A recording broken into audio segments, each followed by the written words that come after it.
Salve Maria, boa noite a todos. É um prazer muito grande estar aqui. Os senhores não imaginam a alegria que eu sinto toda vez que eu falo com os senhores aqui. Tem uma novidade muito boa. Logo, logo, nós teremos um lugar físico aqui em São Paulo para reuniões. Então, quem for de São Paulo ou estiver nas proximidades, vai poder participar uma vez por mês dessas reuniões físicas, presenciais. Bom, esse vitral que os senhores estão olhando aqui do lado é uma janela, né? Não é um vitral, é uma janela. Essa janela, ela fica no corredor que dá para o meu quarto na antiga casa que eu morava. É uma janela espetacular. Eu sempre gostava dessa janela, que ela tem um aspecto assim meia sacral, né? Meia de igreja, meia interessante. E toda vez que eu entrava no meu quarto, tinha uma biblioteca gigante. Aliás, ainda tem, tá lá, muitos livros ainda estão lá, que eu usava para estudos. Tenho livros, tenho CD, tenho vídeos, tenho um monte de coisa lá, mas coisa assim imensa, né? E hoje em dia eu deixei para minha irmã, para ela estudar, e estão lá. Mas eu gostaria muito de continuar com esses livros. Quando eu quero algum, eu vou lá e pego esse livro. A história que eu vou contar hoje, ela continua sendo uma história de anjos da guarda. Não é que eu estou fugindo do nosso objetivo principal, porque o nosso objetivo principal é mostrar a guerra existente entre anjos e demônios e a participação que nós temos nisso. Então, o que acontece? Essas histórias que eu estou contando, elas servem especialmente para a gente ver como é que o anjo age aqui na Terra em relação ao ser humano. Por isso que eu conto, não tem outra forma de dizer sem através de exemplos, que são as histórias. Mas na próxima reunião, eu com certeza vou gravar uma coisa mais voltada para o início, né, da nossa vocação, que é, vamos dizer, que é alertar a humanidade sobre a guerra de anjos e demônios e que postura tomar diante disso. Mas hoje vai essa história que eu achei muito interessante e me fez muito bem essa história quando eu li desde a primeira vez.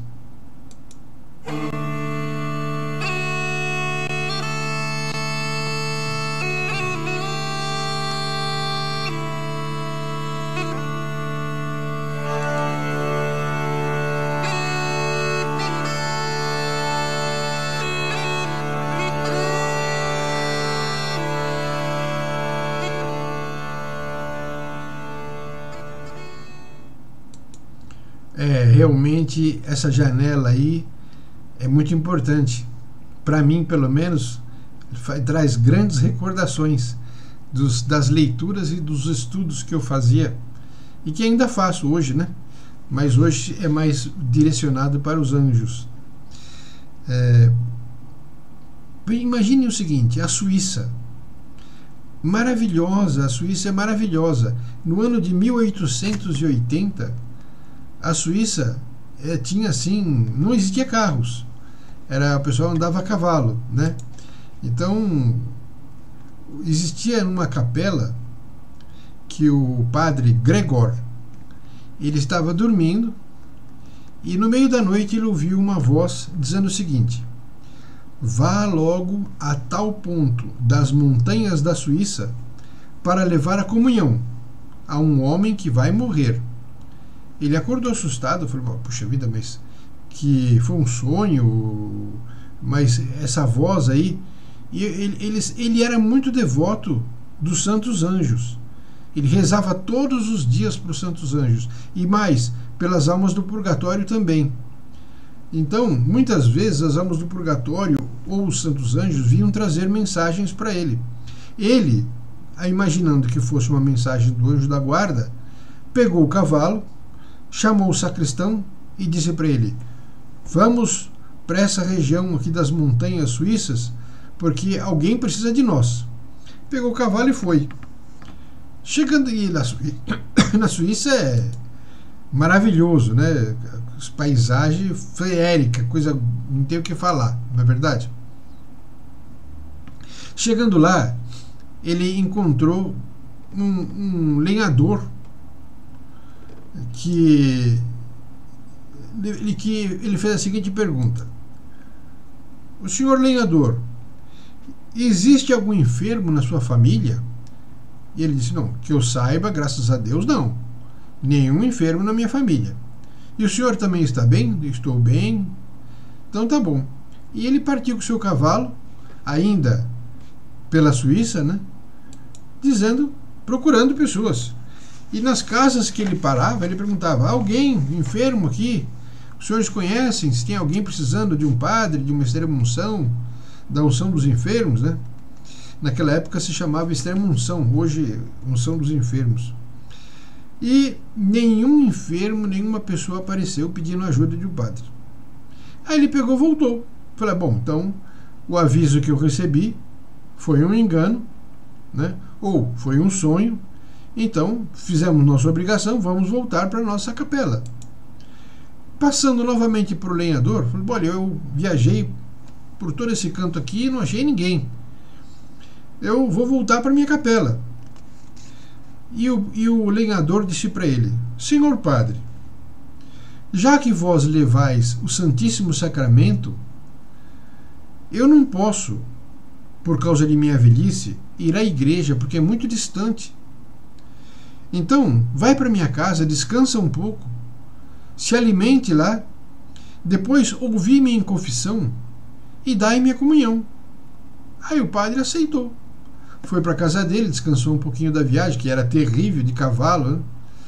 E ele pegou, depois disso ouviu a confissão do lenhador e logo em seguida deu a comunhão para ele.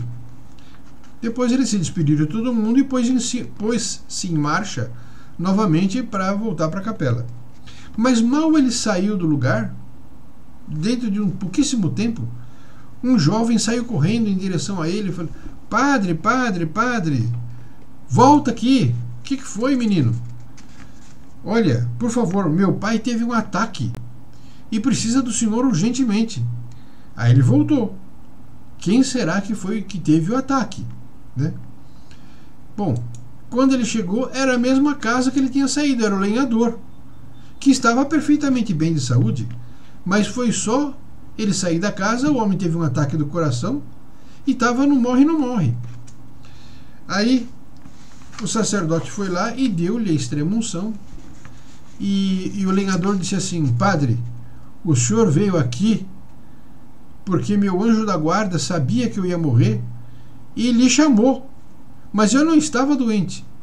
Mas meu anjo da guarda foi até o senhor para lhe chamar, porque se não fosse o senhor vir para cá, como é que eu haveria de me confessar?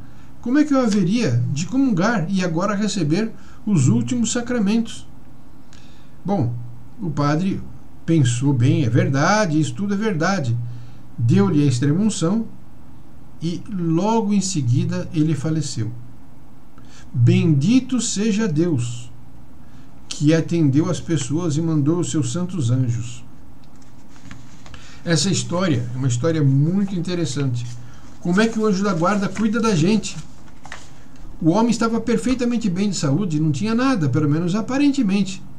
Não precisava de nada, mas o anjo da guarda chamou o padre e ele foi lá salvar a pessoa que não estava doente, mas que morreu. Bendito seja o santo nome de Deus. Vamos rezar para São Miguel Arcanjo, para que sempre, sempre haja anjos da guarda do nosso lado, que nos protejam, nos guiem e nos orientem sempre o que fazer, e nos livre sempre de uma morte súbita, longe dos sacramentos. Morrer assim é horrível. Então rezemos para que Deus nos ajude e envie os santos anjos. São Miguel Arcanjo, rogai por nós. Em nome do Pai, e do Filho e do Espírito Santo. Amém.